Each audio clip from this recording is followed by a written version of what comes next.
चलिए कोई बात नहीं। हम लोग चर्चा जो कर रहे हैं कृषि का राष्ट्रीय अर्थव्यवस्था, रोजगार और उत्पादन में योगदान। ठीक है, पूर्व काल में हम लोग चर्चा किए थे कि भारतीय अर्थव्यवस्था में कृषि का योगदान 24% है। ठीक ना। आज हम देखेंगे रोजगार में क्या योगदान है, उत्पादन में क्या योगदान है। ठीक है, कई सारी बेरोजगारी भी निकल करके आएगी, रोजगार भी मिलेगा। लंबी अवधि तक लोग बेरोजगार भी रहता है कृषि क्षेत्र में रहने वाले। इसमें छिपी बेरोजगारी भी पाई जाती है कृषि में। नहीं, कुछ दिन खेती बाड़ी कीजिए और बाद में बैठ के खूब दिन भर ताश खेलिए।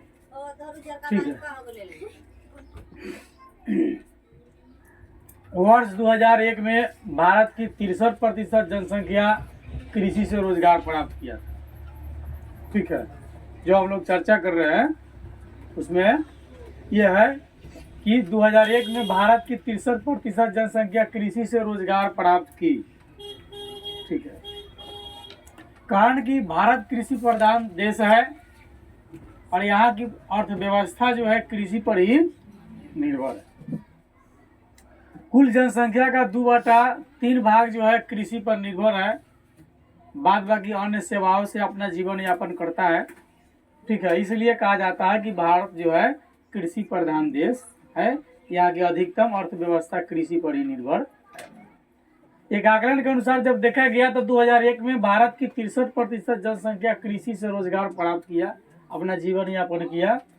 और आज़ादी के बाद से आज तक भारत का जीडीपी यानी ग्रोस डोमेस्टिक प्रोडक्ट नहीं, सकल घरेलू उत्पाद। ठीक ना, जीडीपी को हिंदी में आपको कहा जाता है सकल घरेलू उत्पाद। तो आज़ादी के बाद से और आज तक जो है सकल घरेलू उत्पाद में जो है कृषि का योगदान धीरे धीरे घट रहा है। यदि कृषि का योगदान जीडीपी में घट रहा है तो फिर यह कृषि के लिए बढ़िया नहीं है, या कृषि कार्य करने वाले लोगों के लिए बढ़िया नहीं है, उसके हित में क्या होगा, नहीं है, यानी कृषक के लिए हानिकारक है यह। क्योंकि कृषि क्षेत्र से जीडीपी बढ़ना चाहिए, घटना नहीं चाहिए। जीडीपी का वृद्धि आवश्यक है। ठीक है, घाटा ठीक बात नहीं है।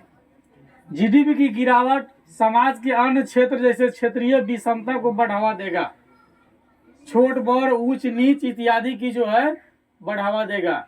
जीडीपी की वृद्धि अगर रुकती है, वृद्धि नहीं होती है, या जीडीपी की जैसे गिरावट अगर होती है तो समाज में कई क्षेत्रों में विषमता पैदा हो जाएगा, लोगों में भेदभाव पैदा हो जाएगा, अमीर गरीब इत्यादि की बातें आ जाएगी। ठीक है, जीडीपी की गिरावट कृषक के हित में नहीं है। अगर गिर रहा है तो कृषक के हित की बात नहीं है। ठीक है, कृषि के महत्व को समझते हुए सरकार ने कई महत्वपूर्ण कदम उठाया। देखा कि देखिए, ये तो भारत तो कृषि प्रधान देश है, यहाँ अगर कृषि के महत्व को नहीं देखा जाएगा तो किस चीज को देखा जाएगा, क्योंकि जो ज्यादा है उसी पर न ध्यान दिया जाता है। ठीक है, तो कृषि के महत्व को देखते हुए सरकार ने कई कदम उठाए। उन्होंने कृषि अनुसंधान परिषद स्थापित किए सरकार ने। ठीक है, उसके बाद कृषि विश्वविद्यालय स्थापना किया सरकार ने, जहां बच्चे स्टडी करे और कृषि के क्षेत्र में विशेष जानकारी प्राप्त करे और कृषि के उत्पादन में वृद्धि करे। सरकार ने उसके बाद पशु चिकित्सा सेवा संस्था खोला। ठीक है, जिसमें पशु से संबंधित जानकारी मिलेगी। ठीक है, पशु के दूध उत्पादन में वृद्धि कैसे की जाए, पशु अगर हम पालते हैं दूध उत्पादन कम है तो वृद्धि कैसे किया जाए, पशु अगर बीमार पड़ता है तो कैसे देख रेख किया जाए, पशु का मोटेशन नहीं हो इत्यादि के लिए सरकार ने पशु चिकित्सा सेवा खोला। ठीक है, उसके बाद पशु प्रजनन केंद्र भी सरकार ने खोला, जैसे अल्प दूध देने वाली पशु का जो नया जो जनरेशन हो वह जो है कि पर्याप्त मात्रा में दूध दे सके। ठीक है, इसलिए उन्होंने सरकार ने जो है पशु प्रजनन केंद्र खोला। यानी सरकार ने जो है कृषि के महत्वता को समझते हुए क्या किया, कृषि अनुसंधान परिषद स्थापित किया और कृषि विश्वविद्यालय की स्थापना की, पशु चिकित्सा सेवा संस्थान की स्थापना की, वह पशु प्रजनन केंद्र आदि संस्था उन्होंने बनाया। उसके बाद बागानी विकास पर उन्होंने भी मतलब नजर डाला। ठीक है, बागानी विकास में बहुत सारे फसल उत्पादन किए जाते हैं, जैसे व्यापार की दृष्टि से किया जाता है, जैसे रेशेदार फसल, रोपण कृषि, रबर, रेशा वाला फल, जूट, कपास इत्यादि रेशेदार फसल है। तो सरकार ने बागानी विकास पर भी जोर दिया।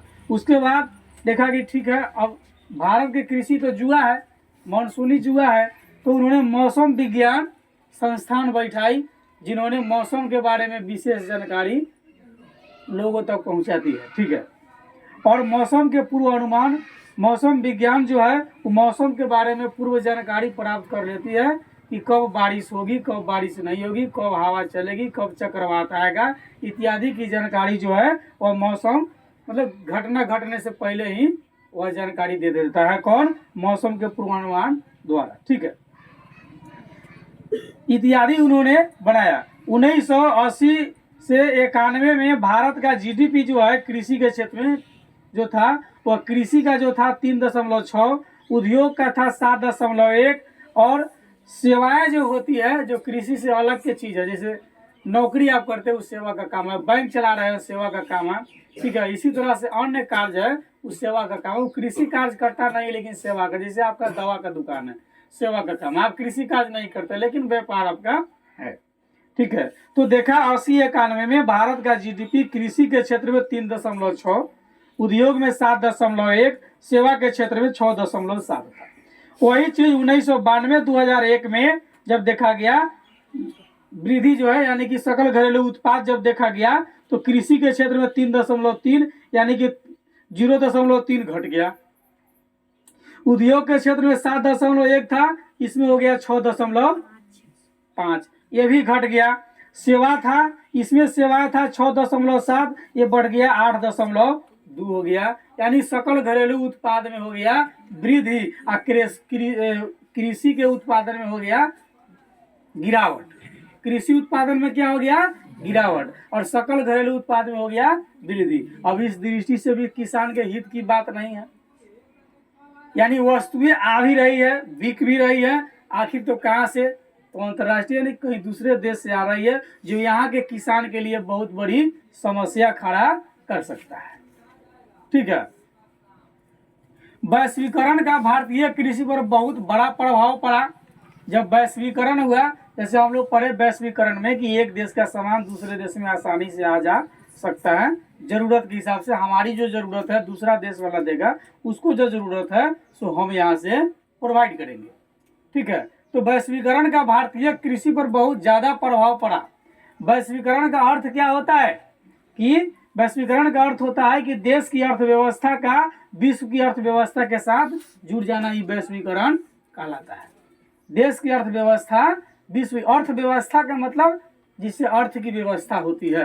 अर्थ माने पैसा, धन, अर्थ माने पैसा, धन। ठीक है, तो वैश्वीकरण का अर्थ है कि देश की अर्थव्यवस्था यानी भारत की अर्थव्यवस्था पूरी दुनिया की अर्थव्यवस्था के साथ जब जुड़ जाए वह क्या कहलाएगा? वैश्वीकरण। ठीक है, जिन चीज की जरूरत हमें होगी वह प्रोवाइड करेगा और जिस चीज की जरूरत उसको होगा हम प्रोवाइड करेंगे। ठीक है, कुछ वस्तुएं उसके पास है मेरे पास नहीं है, कुछ वस्तुएं मेरे पास है उसके पास नहीं है।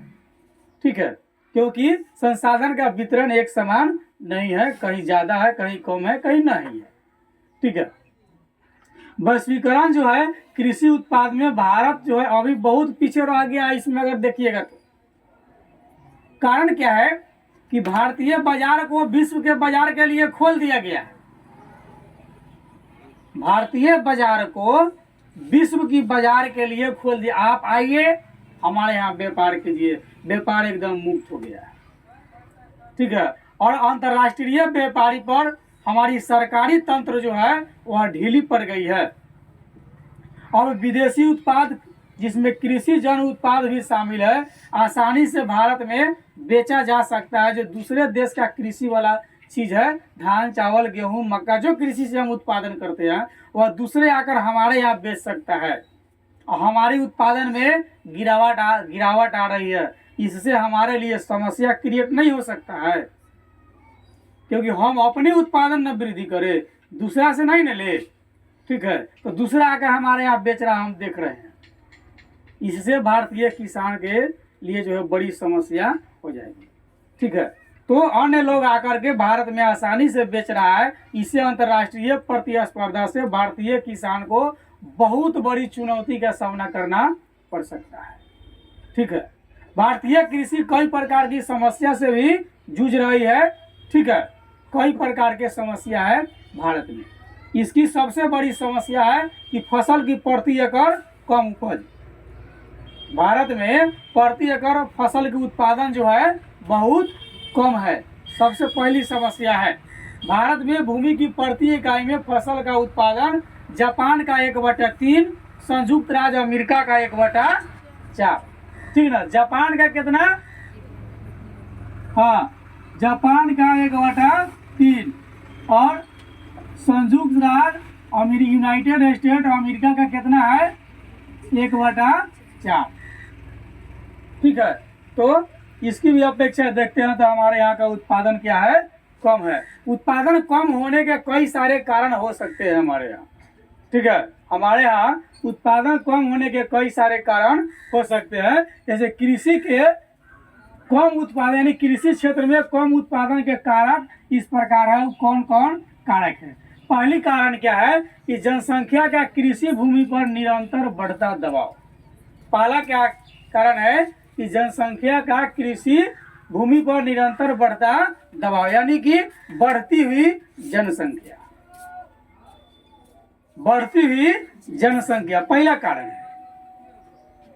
हमें पीछे धकेलने का पहला कारण क्या है? बढ़ती हुई जनसंख्या, यानी कि जनसंख्या का कृषि भूमि पर निरंतर बढ़ता दबाव। तो कैसे बढ़ता जा रहा है कृषि भूमि पर? जब जनसंख्या बढ़ रही है, आपस में बंटवारा हो रहा है ना, हम इसमें नहीं रहेंगे, वो वाला हिस्सा हमको दे दीजिए, उधर जाके खेत में घर बना लेगा। उतना जमीन खत्म हो गया, उतने जमीन पर अब उत्पादन नहीं होगा, क्या होगा? नहीं है। तो पहला कारण क्या है कृषि के निम्न उत्पादन होने का? कि जनसंख्या का कृषि भूमि पर निरंतर बढ़ता दबाव पहला कारण है। तो जनसंख्या कैसे दबाव बढ़ रहा है? जब जनसंख्या बढ़ रही है तो ऑटोमेटिक लोग जो है कृषि भूमि पर ना घर बनाएगा। हमारा अगर घर इस एरिया में है तो हम अगर भाई से बंटवारा करेंगे तो हम अपना घर कहाँ बनाएंगे? जाके नेपाल में बनाएंगे? यही ना बनाएंगे। तो जनसंख्या बढ़ने के कारण क्या हो गया? कृषि जो भूमि है उस पर क्या हो गया? दबाव बढ़ गया। भूमि क्या है? घट गया। पहली बात। दूसरी बात है कि जनसंख्या अगर बंटवारा न भी होती है तो दबाव कैसे पड़ता है? तो ये है कि जैसे पहले 10 कट्ठा खेत में हम 5 परिवार खा लेते थे, अब हम हो गए 50 परिवार, तो 10 कट्ठा में से उपजा करके खाना होगा। तो बढ़ती हुई जनसंख्या का इस हिसाब से भी दबाव बढ़ गया। पहले अगर 10 कट्ठे में 10 कुंटल अगर अनाज हो जाती है तो 1 साल के काम हमारा चल जा रहा है। लेकिन अब जो है 10 कट्ठे में 50 गो अगर फैमिली हो गया, पहले 5 गोरा था तो 10 कुंटल में हो जाता था, अब अगर 50 गोरा हो गया, ठीक है, तो उपज भी तो 10 गुना बढ़ना चाहिए। अब 10 कुंटल हो रहा था तो 100 कुंटल होना चाहिए ना, तो हो गया, भूमि पर दबाव बढ़ गया। बढ़ती हुई जनसंख्या दबाव डाल रहा है। ठीक है। दूसरी बात है कि घटता कृषि भूमि क्षेत्र, धीरे धीरे क्या हो रहा है? कृषि भूमि क्या क्षेत्र है ये घट गया। अब जमीनवा बांट के दे देंगे और छोटका भैयावा ऊपर घर बना लेगा तो क्षेत्र घटेगा ना कि बढ़ जाएगा? घट जाएगा। हम जितना संसाधन रखे हैं, दूरा, घर, दलान, मवेशी बांधने के लिए जितना व्यवस्था रखे वो अलग जाएगा तो उतना बनाएगा। तो जितना जमीन छेक लिया उधर क्षेत्र घट गया कृषि का। ये भी कारण हो गया निम्न उत्पादन के। ठीक है। तीसरा कारण जो है कि खेतों का छोटा आकार, जब बंटवारा होगा तो खेत का आकार छोटा ऑटोमेटिक होगा। जब हमारी जनसंख्या बढ़ेगी, ठीक है, तो कृषि भूमि भी घटेगा, खेत का आकार भी छोटा होगा। 10 कट्ठा खेत अकेले 4 भाई हो गए तो अब 2.5 कट्ठा रहेगा ना, 2.5 कट्ठा, 2.5 कट्ठा हमर, 2.5 कट्ठा तोहर, 2.5 कट्ठा ओकर, 2.5 कट्ठा 2.5 कट्ठा में रह जाएगा।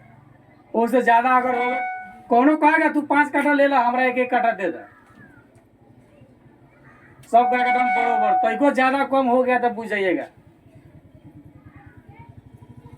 ठीक है। अगर ज्यादा काम हो गया तो समझ जाइए भाई,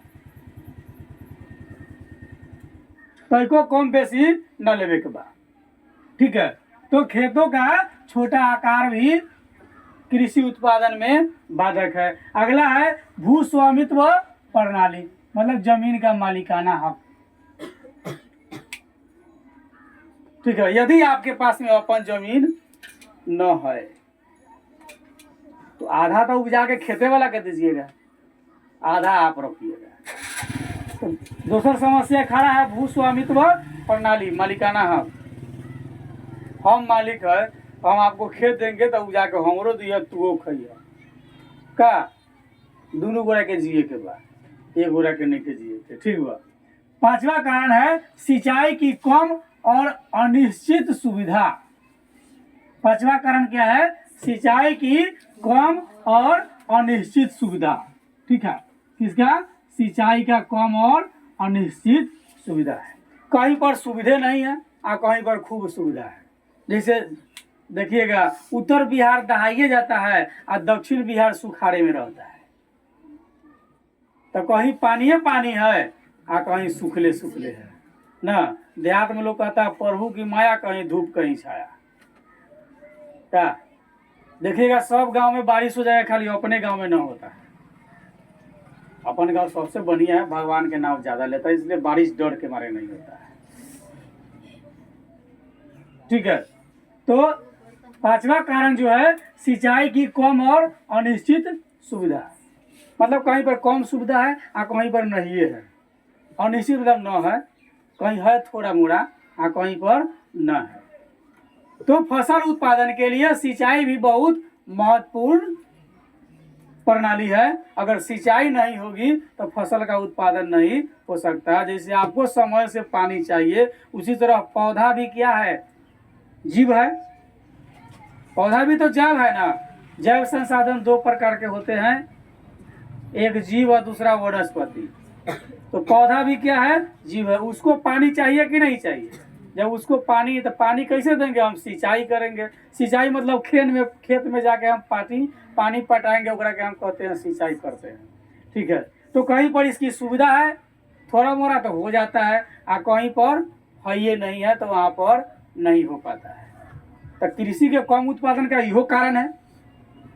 सिंचाई होगा तब ना फसल का उत्पादन बढ़िया होगा, सिंचाई नहीं होगा तो कहाँ से उत्पादन होगा, ठीक है, क्योंकि जल ही जीवन है। छठा कारण हम लोगों का है, ठीक है, कि मानसूनी वर्षा की अनिश्चितता। और मानसून भी है ना, कोई साथ दे दिया, कभी नहीं साथ दिया, कभी साथ दे दिया तो हो गया और न साथ दिया तो नहीं हुआ, फसल बर्बादे हो गया। कोई धान के रोपनी के बेरिया बारिश ना होगा और कटनी के बेरिया पानी रहेगा, तो एक तो बढ़िया से धान फड़ा नहीं, आज ये बचल खुचल था तो कटनी में कहाँ गया?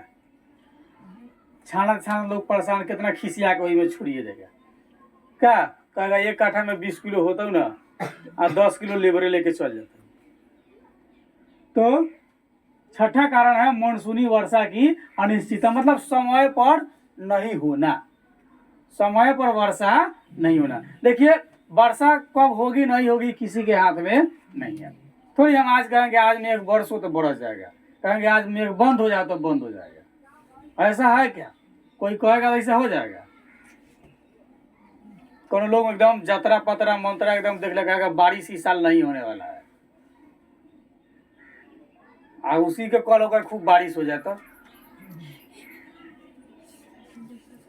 तब क्या होगा? उसका कोई विकल्प है?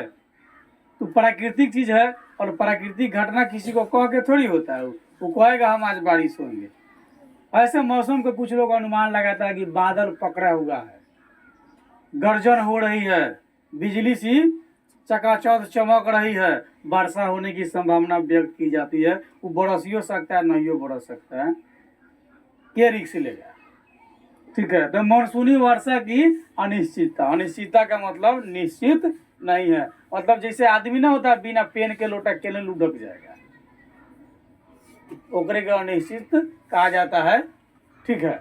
जैसे अनिश्वा है, ठीक है। सातवां है आपका कृषि योग्य भूमि का निम्नीकरण करना। जो कृषि योग्य भूमि है उसका हम क्या करते हैं, निम्नीकरण के कारण भी। अब निम्नीकरण होने के कई सारे कारण हैं।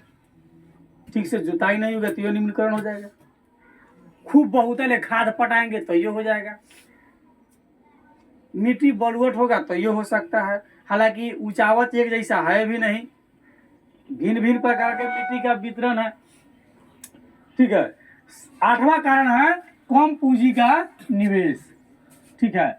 यदि खेती बाड़ी आपको करना है तो पैसा की जरूरत तो भाई पड़ेगा। समय से फसल लगवाइए, समय से उसमें पानी दीजिए, समय से उसमें खाद दीजिए, समय से उसके देख रेख करके कीटनाशक दवाई का उसमें प्रयोग कीजिए। नहीं, समय से बीज डालिए, वो बढ़िया बीज डालिए, समय से सिंचाई कीजिए, उसका समय से खाद डालिए। कि अगर कीड़ा मकोड़ा अगर लग जाता है तो उसमें समय से कीटनाशक दवाई का प्रयोग कीजिए। तो इस सब के लिए आपको पैसा की ज़रूरत पड़ेगी।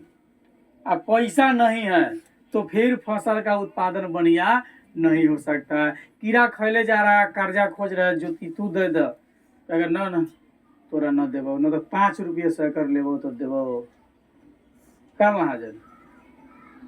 अब पूंजी के अभाव में भी फसल बर्बाद हो जाएगा। यानी फसल कम उत्पादन होने का एगो कारण कम पूंजी का निवेश भी है। हम जितना निवेश करेंगे वो समय से, ऐसा नहीं कि खूब बहुत ले खाद ले जाके पटा ले, नहीं, आवश्यकता अनुसार पूंजी का निवेश करेंगे तो बढ़िया उत्पादन हो सकता है। ठीक है। 9वां कारण जो है आपका आधुनिक कृषि तकनीक। ठीक है। 9वां कारण क्या है, आधुनिक कृषि तकनीक। आधुनिक कृषि तकनीक में हो गया कि नया यंत्र से खेती कीजिए आप। नया यंत्र से मतलब मशीन सब नया तरीका से, परंपरागत तरीका से नहीं, नया तरीका से कीजिए। ठीक है। जैसे हाइब्रिड का सीड आप लाइए, पहली बात है। कीटनाशक का प्रयोग कीजिए, रासायनिक खाद का प्रयोग कीजिए। ठीक है। आधुनिक यंत्र जो अभी नया जो लॉन्च कर रहा है उससे काम कीजिए। इत्यादि का सीमित उपयोग अगर हम करते हैं तो हो सकता है, अगर आधुनिक कृषि तकनीक का हम उपयोग नहीं करेंगे तो फसल का उत्पादन नहीं हो सकता है। ठीक है। आधुनिक कृषि के तकनीक में कथी हो गया, हाइब्रिड बीज हो गया, कीटनाशक दवाई हो गया, रासायनिक खाद हो गया, आधुनिक यंत्र हो गया। ठीक है। और सीमित मात्रा में हम उसका उपयोग करेंगे। ठीक है। अब से ना कि नया ट्रैक्टर खरीद ले तो 10 काठा खेत में रोज जोते रहा, सुबह इधर ही जोत के आइए, फिर शाम के जोत के जाइए, फिर सुबह जाइए, फिर शाम के भर दिन वही में लागल रहिए, वही से हो जाएगा नहीं ना होगा। एकदम सीमित मात्रा में आपको कार्य करना है, वो आधुनिक तरीका से। उसके लिए आपको एजुकेशन चाहिए। सरकार ने कृषि विश्वविद्यालय की स्थापना कर दी है, आप वहाँ जाकर स्टडी करके सही तरीका सीख सकते हैं। ठीक है। ये हो गया आपका। अगला हो गया आपका कृषि शोध एवं प्रचार प्रसार तंत्र का अच्छी स्थिति में नहीं होना। कृषि के क्षेत्र में जो प्रचार हो रहा है, जो प्रसार हो रहा है, इसमें सही तंत्र का उपयोग अगर नहीं होता है तो फिर कृषि का उत्पादन बढ़िया नहीं हो पाएगा। सही तंत्र का उत्पादन भी होना चाहिए। 11 है कृषि उत्पाद का उचित मूल्य न मिलना। अब हम उपजा लिए, हमारी लागत है, लागत मान लीजिए कि हमारा 2000 प्रति कुंटल आया और उसका मूल्य बाजार में 1500 रुपये प्रति कुंटल है, तब तो फिर हम गए, फिर बर्बाद हो गए कि बच गए, बर्बाद हो गए। फसल को तो पैसा की जरूरत है किसी, तब तो हम बेचबे करेंगे, नहीं बेचने की बात ऐसा है नहीं, ऑटोमेटिक बेचेंगे। तो बेचने के लिए क्या है, उचित मूल्य मिलेगा तब न, और उचित मूल्य नहीं मिलता है तब तैयो हम बर्बाद हो रहे हैं। ठीक है। 12 कारण है कि साल भर काम का अभाव। किसान सब खेती बाड़ी कर लेगा और रोजगार ना मिलने के बाद उसको देखिएगा रोड पर बैठ करके भर दिन ताश खेले रहेगा ना, कहेगा ले छक्का ना, नाला पर दहला फेंक ही रहेगा, दिन भर टाइम पास हो जाएगा, शाम के घरे आएगा, घर वाली वेट में रहेगी कि गए हैं कहूँ से तो 1-2 किलो सब्जी लेकर के आएंगे, आ गए खाना लेके आओ, मैडम मार भात साग ले आके रख देगा। अगला पूछेगा सब्जी नहीं है, क्या बोलेगी? अपना भाषा में कहेगी। आजकल के महिला तो समझाइए देती है, पहले के नहीं समझाती थी। पहले वाली महिला न समझा पाती थी, आजकल के महिला सब बहुत पावरफुल है। ठीक है, क्योंकि पूरे भारत का पहला स्टेट बिहार है जहाँ महिला को 50% आरक्षण पड़ा था। अब बढ़ गया है, अब 64 कर दिया गया। ठीक है, तो पूरे भारत का पहला स्टेट जहाँ महिला को सबसे ज़्यादा आरक्षण है। यहाँ के महिला जितना पावरफुल है उतना कहीं का नहीं है। ठीक है, ये को महिला कह देगा ये सब चोर है, पुलिस सबको उठा के ले जाएगा। एगो पुरुष जाके कहे कि सब महिला चोर है, वो फिर पुरुषे को उठा के लेके चल जाएगा। ठीक है, तो पूरे भारत में सबसे ज्यादा आरक्षण कहाँ है? बिहार में। कितना? 50% महिला का। ठीक है, तो सालों भर काम न का अभाव होना, जैसे खेती बाड़ी कर लिया उसके बाद अब कोनो काम नहीं है। जैसे अभी हाल फिलहाल में अभी रबी राई हो गए, बोआ गया, रबी फसल अभी हुआ है, लगा ना खेत में, गेहूं बोआ गया, राई बोआ गया, सरसों बोआ गया। ठीक है, तिलहन दलहन और गेहूं इत्यादि की अभी बुआई हुई है। अभी बो करके किसान सब क्या करेगा? अभी तो उसके पास कोई काम बचा नहीं।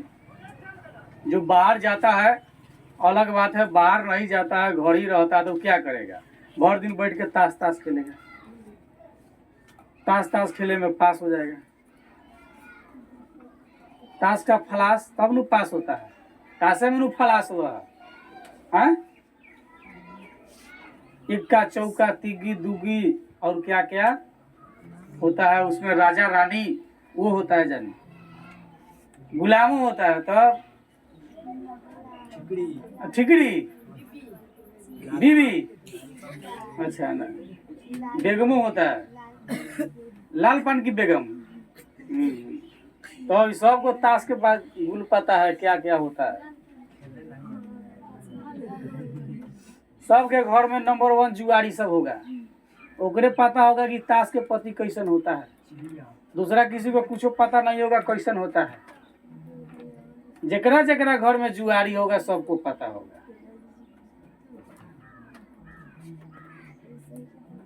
ठीक है, तो सालों भर काम का अभाव कहने के मतलब कृषि कार्य करने वाले लोग खेती बाड़ी करने के बाद में क्या करते हैं? कुछ दिन काम कर ले, उसके बाद क्या करेंगे? वो आराम करेंगे, क्योंकि उसके पास रोजगार का भी अभाव है।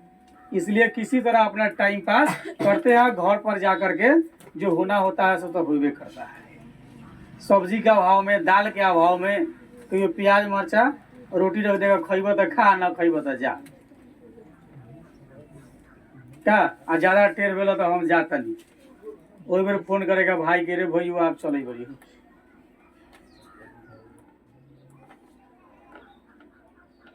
अगला है कृषि में वाणिज्यीकरण का अभाव, यानी कृषि का बाजार का अभाव। वाणिज्यीकरण मतलब व्यवसाय।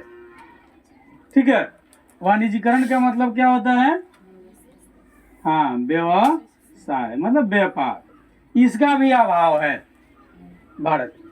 हमने देखा कि हमारे यहाँ दूसरा लोग आ करके बेच करके चला जाता है और हमारा उत्पादन कम हो रहा है, तो हम क्या करें? इसलिए सरकार कृषि के महत्व को ध्यान में रखते हुए सरकार ने क्या किया? कृषि अनुसंधान परिषद स्थापित की, कृषि विश्वविद्यालय स्थापित की, पशु चिकित्सा सेवा व पशु प्रजनन केंद्र आदि संस्था जो है उन्होंने बैठाया। उसके बाद मतलब पेड़ पौधा के क्षेत्र में मतलब बागानी भी लगाया, फल उत्पादन के क्षेत्र में बागानी विकास किया। मौसम विज्ञान और मौसम पूर्वानुमान क्षेत्र में अनुसंधान की प्राथमिकता सरकार ने दिया। किसके आधार पर? मतलब कि ये सारी कार्य इसलिए किया कि किसान को राहत मिल सके, किसान समय से अपना कार्य कर सके। ये सब चीज तब होगा जब किसान पढ़ा लिखा होगा। यानी अर्थव्यवस्था का अहम चीज एजुकेशन होता है, ठीक है, अहम चीज एजुकेशन होता है। बिना एजुकेशन के कुछ होने का चीज नहीं है। व्यक्ति जैसे शरीर से प्राण निकल जाए तो उस शरीर का कोई अस्तित्व नहीं है, ठीक उसी तरह इस समाज में जो व्यक्ति शिक्षित नहीं है वह प्राण रहित है।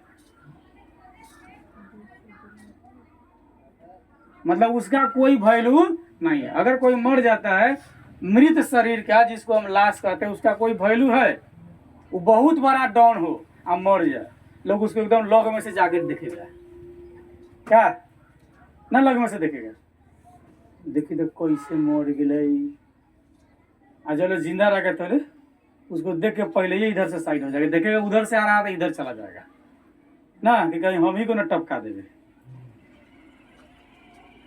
यानी जब शरीर से प्राण निकल जाता है तो इसका कोई अस्तित्व भी नहीं रहता है। अब इसको आप ले जाकर जो मतलब कि जला दीजिए, कहीं दफना दीजिए, जैसे हिंदू समुदाय में जला दिया जाता है, मुस्लिम समुदाय में दफना दिया जाता है, कुछ ऐसे समुदाय है, ठीक है, कि मरने के बाद ले जाता है शमशान घाट पर, थोड़ा मोड़ा जलाकर उसके बाद 5 लाठी देता है खींच के, और उसके बाद गंगा में दहला दिया जाता है।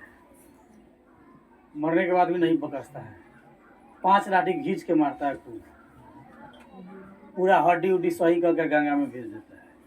मतलब जिसको जो लगता है, या कोई मान ली कि अगर कहीं मान ली कि प्लेन क्रैश सूरज हुआ या किसी तरह ऊपर से कूदा किसी जंगल में चला गया, उसी में मर गया, तो मरने के बाद उसका शरीर जो अवशिष्ट जो बच गया उसको विभिन्न प्रकार के जो है कीड़ा मकोड़ा, ठीक है, गिद्ध चील इत्यादि नोच करके खाएगा। मतलब इस शरीर से जब प्राण निकल गया, अब इसके साथ आप जो कीजिए इसका कोई अस्तित्व नहीं रहा, ये आपको देखने नहीं आएगा कि आप इसके साथ क्या कर रहे हैं। जब तक प्राण है तब तक इसका अस्तित्व है। उसी तरह समाज में शिक्षा विहीन लोग लाश के बराबर है, जो शिक्षित नहीं है, ठीक है। बिना शिक्षा के समाज में आप जी नहीं सकते। शिक्षा बहुत ही जरूरी चीज है।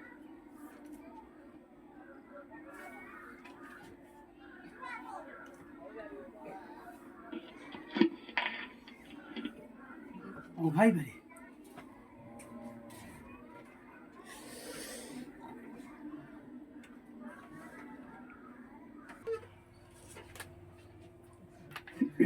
चलिए, तो अर्थव्यवस्था में हम जो देख रहे थे कि कृषि का क्या योगदान है, इसमें है खाद्य सुरक्षा पर हमारी चर्चा है कि हम कृषि का उत्पादन तो कर लेते हैं, कभी कभी लोग बेरोजगार भी रहता है, ठीक है, कम उत्पादन भी होता है, कम उत्पादन के कई सारे कारण भी होते हैं, और जो हो जाता है उसके बाद क्या करते हैं, अगर मान लें कि इस साल अच्छा फसल हो गया, अगला साल होगा कि नहीं होगा, क्योंकि तो मानसून के साथ जुआ है, इसके साथ हम क्या करें, ठीक है। तो जो उत्पादित वस्तु है उसकी सुरक्षा हमारे लिए बहुत जिम्मेदारी है। तो खाद्य सुरक्षा जो है बहुत आवश्यक कार्य है, क्योंकि जिस क्षेत्र में अधिक निर्धनता, ठीक है, अधिक निर्धनता यानी कि गरीबी है, ठीक है, गरीब का मतलब जिसके पास कोई धन नहीं है, एकदम निर्धन, गरीब का मतलब जो एकदम निर्धन है, अपना पास तक को घर उड़ नहीं है, ठीक है। तो जो एकदम निर्धन गरीब, वह भूखमरी की समस्या है देश में, ठीक है। जिस क्षेत्र में ज्यादा गरीब लोग हैं, ठीक है, या भूखमरी की समस्या है, वहाँ के लोगों को भी भोजन और सभी पोषक चीज जो है उपलब्ध होना चाहिए, ठीक है। मतलब भारत के जिस क्षेत्र में खाद्य यानी कृषि कार्य नहीं होती है, खाद्य पदार्थ का उत्पादन नहीं होता है, उस क्षेत्र में भी रहने वाले लोगों को भोजन उपलब्ध होना चाहिए। यह जिम्मेदारी सरकार की है। वहाँ के लोग भूखे नहीं मरेगा, उसको भी भोजन चाहिए, ठीक है। तो खाद्य सुरक्षा बड़ी महत्वपूर्ण कार्य प्रणाली है। खाद्य सुरक्षा होना चाहिए। क्यों? क्योंकि जहाँ उत्पादन नहीं हो रही है वहाँ उसकी पूर्ति होनी चाहिए। पहले हमने बात की कि हमारे यहाँ कई सारे विभिन्नताएं पाई जाती है, ठीक है, और जिसके आधार पर कृषि का वितरण होता है। तो कहीं धान ज़्यादा होता है, कहीं गेहूँ ज़्यादा होता है, कहीं मक्का होता है, कहीं ज्वार होता है, कहीं बाजरा होता है, ठीक है, कहीं दलहन है, कहीं तिलहन है, कहीं सब कुछ होता है। तो जहाँ नहीं होती है वहाँ के लोगों को भी मिलना चाहिए, ठीक है। लोगों की मूल आवश्यकता क्या होती है? जिंदगी जीने के लिए, रोटी, कपड़ा और मकान चाहिए। हमको जिंदगी जीने के लिए क्या चाहिए? रोटी, कपड़ा और मकान। आदमी पूरे जीवन भर इसी के पूर्ति में अपना पूरा समय बिता देता है। 2 वक्त की रोटी हो गई तो बढ़िया कपड़ा पहनेगा, बढ़िया कपड़ा हो गया तो मकान नहीं, अब मकान हो गया तो फिर रोटी की व्यवस्था करेगा, खेत लिखाएगा ना, दुकान करेगा, दुकान से क्या होगा? अर्थव्यवस्था होगी, उससे क्या होगा? फिर जो है रोटी, कपड़ा, मकान की व्यवस्था होगा। मतलब रोटी, कपड़ा और मकान, इसी में पूरा जीवन आदमी का खत्म हो जाता है, ठीक है। तो लोगों की मूल आवश्यकता क्या होती है? रोटी, कपड़ा और मकान, ठीक है। सरकार ने खाद्य सुरक्षा प्रणाली के 2 मुख्य अंग बनाए, ठीक है, जिससे सरकार खाद्य को स्टॉक करके और जरूरत के हिसाब से गरीबों में कम जो है अल्प राशि में गरीबों को दिया, ठीक ना। जैसे गरीबों को 2 से 3 रुपये चावल मिलता है, ठीक ना, 2 रुपये शायद चावल, 3 रुपये गेहूँ, या दोनों का, या गेहूँ 2 रुपये हो गया, चावल 3 रुपये, तो चावल 2 रुपये तो गेहूँ 3 रुपये, इस हिसाब से मिलता है।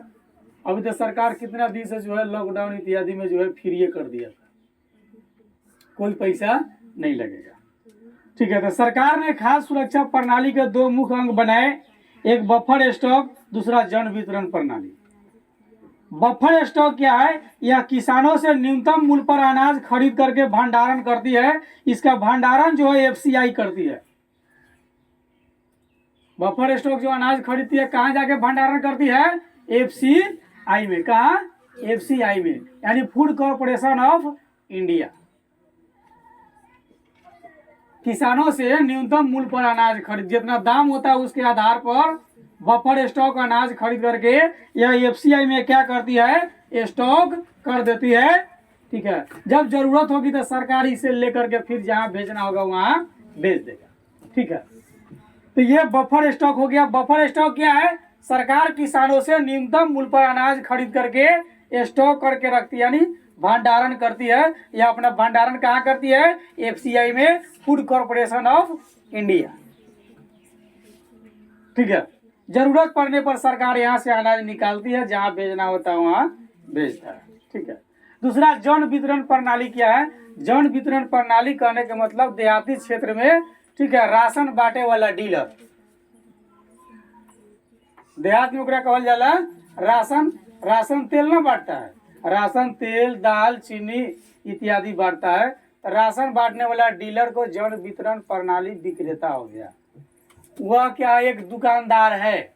जन वितरण प्रणाली क्या है? एक दुकानदार है।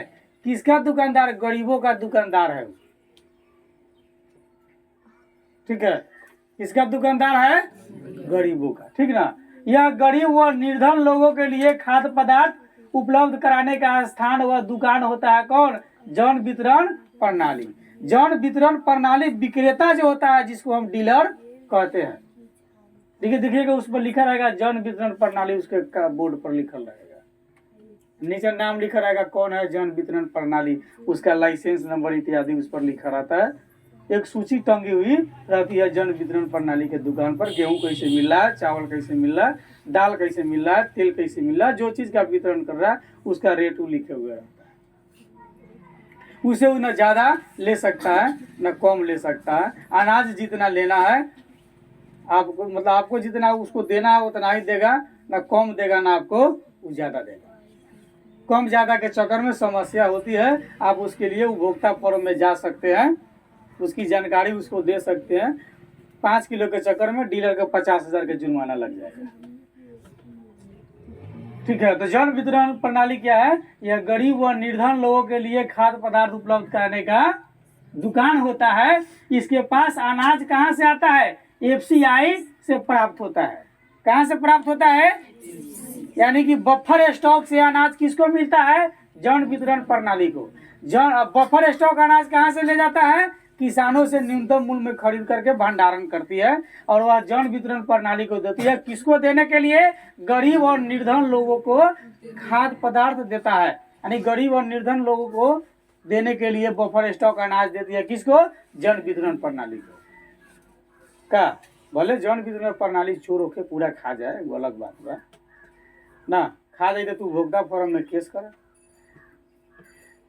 ठीक बा। तो जन वितरण प्रणाली को कहाँ से मिलता है? एफसीआई से, फूड कॉर्पोरेशन ऑफ इंडिया से प्राप्त होता है। ठीक है। सरकार ने गरीबों को भी 2 भागों में बांट दिया। सरकार ने गरीबों को भी 2 भाग में बांटा। ठीक है, यानी कि गरीब खाद्य उपभोक्ता को 2 भागों में बांट दिया। ठीक ना। यानी कि खाद्य उपभोक्ता को सरकार ने कितने भाग में बांट दिया? 2 भाग में बांट दिया। पहला, गरीबी रेखा से नीचे वाले लोग, जिसको बीपीएल कहते हैं। दूसरा, गरीबी रेखा से कुछ ऊपर वाले लोग, जिसको एपीएल कहते हैं। बीपीएल यानी कि बिलो पॉवर्टी लाइन, एपीएल एवं पॉवर्टी लाइन। ठीक है। अत्याधिक निर्धन लोगों और अक्षम लोगों को बीपीएल की श्रेणी में रखा जाता है। न जिसके पास अपन जमीन है, न रहने के लिए अपन घर है। कृषि कार्य करने के लिए उसके पास जमीन भी नहीं है। ठीक है, और रहने के लिए मकान भी नहीं है। वह क्या हो गया? बीपीएल, बिलो पॉवर्टी लाइन के लोग हो गया। यानी कि गरीबी रेखा से नीचे के लोग हो गया। कौन? जो अत्याधिक निर्धन लोग व अक्षम। अक्षम पूछते हैं ना, जो किसी कार्य करने में सक्षम नहीं है, तभी तो गरीब है। अन्यथा से इस दुनिया में सबसे अमीर वो आदमी है जिसको ऊपर वाले ने हाथ पैर यानी कि शारीरिक यानी तन और मन दोनों स्वस्थ दिया है, वो इस दुनिया का अमीर आदमी है। नहीं, आप अपने मेहनत से बहुत अमीर बन सकते हैं। आप बैठ के खाते खाते बहुत गरीब भी हो सकते हैं। अमीर गरीब होना मतलब ज़्यादा क्रिटिकल नहीं है। अमीर होने के लिए मेहनत करना पड़ता है और गरीब होने के लिए जमीन बेच के खाना पड़ता है। क्या रोज खाइए मुर्गा दारू, अपने जल्दी गरीब हो जाइएगा। ऐसे तो बिहार में बंद है, शराब बंद है ना, लोग चोरा उड़ा के पीता है तो अंदर जाता है। पुलिस पकड़ के पहले 4 घंटा में पूरा नीचे उतार देता होगा। कहता होगा दरोगा जी छोड़ दिए दरोगा जी, अब बिहार से न पिया में दरोगा जी। रुक बेहुदा पहले, आज धरा गया है।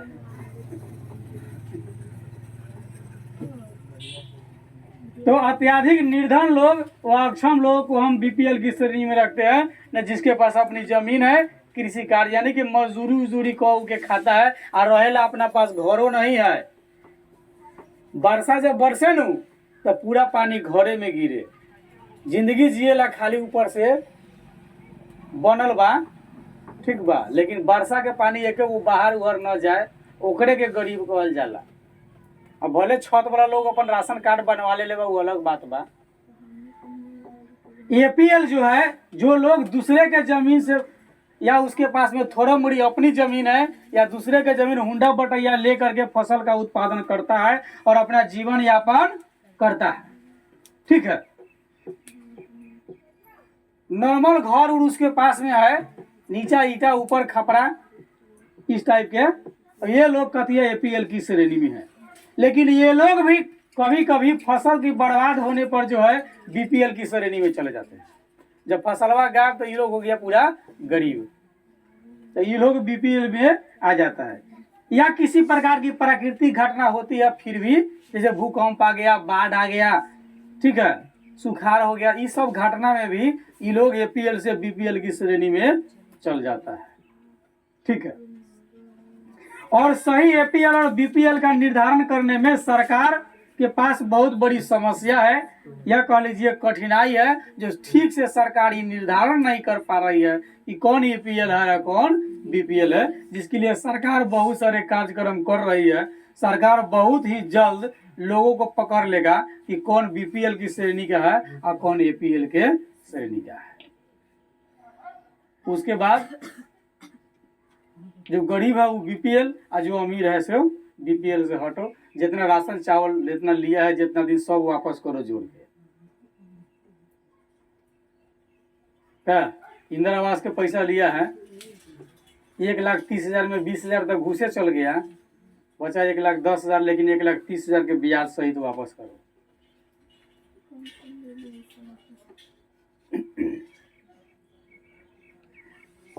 ठीक है, और इसी के साथ कुछ बातें हम लोग अगले दिन चर्चा करेंगे। आज जो है खाद्य सुरक्षा, कृषि का राष्ट्रीय अर्थव्यवस्था, रोजगार और उत्पादन में योगदान पर हम लोग चर्चा को समाप्त करते हैं। सब घरे जाके 2-2 घंटा वीडियो देख लेंगे।